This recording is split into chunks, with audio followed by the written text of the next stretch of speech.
When we are caught in a cycle of shame, it actually activates the same part of our brain that pain comes from. So when shame is cycling through our body, it actually has no healthy reason to be there. We are literally cycling pain throughout the entire body.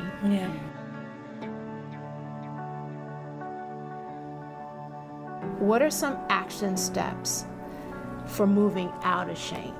I didn't associate shame with me being a workaholic until you started having this conversation. And you don't even know how you have been showing up or how you have been coping because you get on autopilot.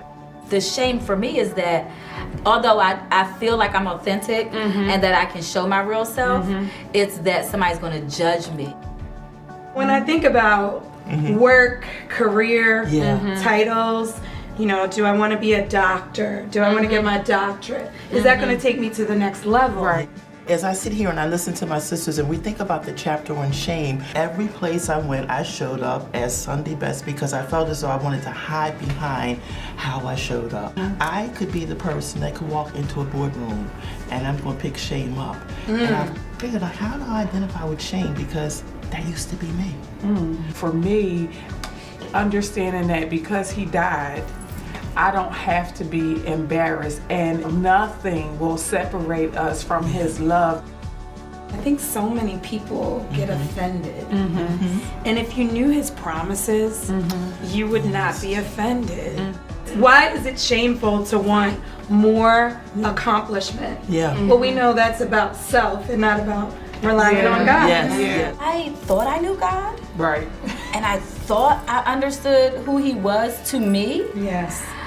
And all of a sudden, the light bulb is like coming from the basement stairs and opening the door and the light is coming on. And I'm becoming aware of actually who he is. I think about that, my hiding behind my Sunday best because of having a life of struggle and being ashamed of it. So I would dress it up so nobody could see my struggle. Then when I became true to that, then I could begin to look at it from a different set of lenses. Like, how can I take my shame, my struggle, and use it as a message? And it took not only my daring to be bold enough to step out of fear, but have the ability to listen to some people who would be authentic enough to say and speak a truth to me that I could hear.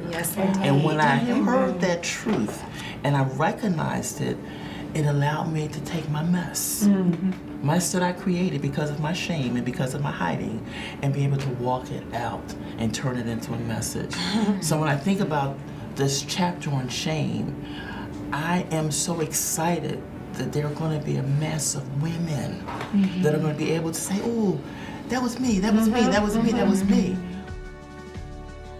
When shame wraps itself around our heart and our mind, it shifts our identity of who we are. Come out of hiding. Tell the truth. Recognize what he's already saying about us, who he sees us to be. He can release us and do amazing things.